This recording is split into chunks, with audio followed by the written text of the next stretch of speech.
Well, if you're like me, you probably enjoy looking at jewelry, and you probably love when you find something unique and different. And I specifically love vintage and estate jewelry, and I'm so happy to have with us our coastal expert of A&C Gold and Diamonds, Craig Burgess. Craig, it's always great to see you. Such a pleasure to be here. Now, this is not something new to you because you've been buying and selling vintage and estate jewelry for a long time. Well over 40 years now. And let's just say I opened the store in 1979.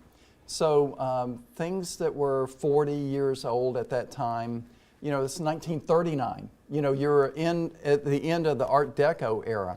So, you know, it's amazing the time that goes by so fast. And that's one of the reasons I like vintage jewelry, because it reminds me of the history of the periods. It reminds me of the people that were wearing the items at that time, you know, what was going on. You know, jewelry is given for a happy occasion. So I always think about, you know, the person receiving that item. A lot of times they tell me, you know, they're the people selling me an item, for example. So you'll have a story behind it. Oh my gosh, some of the greatest And that's stories. what makes it special. It really does, you know, because I'll give you an example. A person sold me a bracelet. She said, you know, I bought this in Germany in 1950. You know, she knew the exact time that she bought it, and I'm just thinking, you know, wow, you know, what a special moment for her to you know, carry that. And, you know, basically we're custodians of items, you know, and to be able to transfer that emotion, that feeling that goes with them. And also, too, you know, you have to think about it. All these vintages carry trademarks with them, basically. And by that I mean trademarks of style, the materials that were used. It's like being a jewelry detective.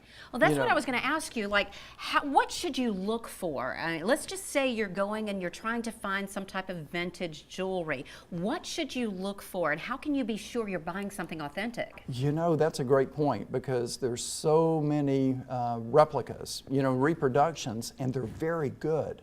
So if in fact someone is offering a vintage or estate piece in a popular period, you know, a period that people are looking for, and they're asking a premium for that, then the first thing is to determine that it's genuine.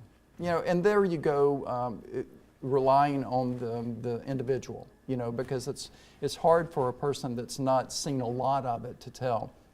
But what I look for is how much it's been worn.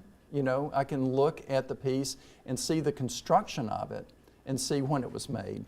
Also, too, the material that was used. And all those are important. Now, along with that comes conditional problems sometimes. Let's say a piece was made in 1920 approximately, and it was worn for a long time, and it's been worn not out, but almost out. Well, restoration then can bring it up to what I call showcase condition. And over the years, we've developed techniques that will restore items very well. But there has to be a cost analysis done.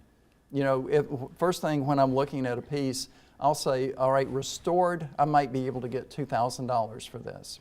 It's going to cost me $600 approximately to restore it. What is the difference in value normally with vintage and modern jewelry? If I buy something from a manufacturer, I'm paying for the labor of it being produced. In a vintage piece, none of that has applied, because basically it breaks down to, in some cases, just intrinsic value. If it's a period that not many people are interested in, or if it's just worn completely out, so it's intrinsic at that point.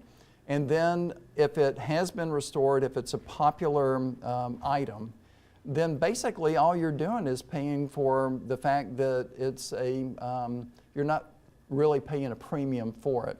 So I always tell people they get more bang for their dollar that way. But first of all, it's finding what you like. And so if you find something that you like in vintage pieces, they're a great buy. And of course, if you're looking to find vintage and estate jewelry, you can certainly find it at A&C Gold and Diamonds. What if someone's watching right now, and you guys keep a large selection of vintage and estate jewelry, what would they need to do? Well, I think first of all, you know, there's so many ways to find out information today. So you can look at pictures of different vintages, find out what you like, and then go look for it. And if you have questions, you can always come to the expert, Craig Burgess, at A&C Golden Diamonds. Absolutely. Thanks so much, Craig, for joining us. It's always You're great quite to welcome. see you. Thank you. If you'd like more information on A&C Golden Diamonds or any of our coastal experts, all you have to do is go to WSAV.com and check out our Coastal Experts page.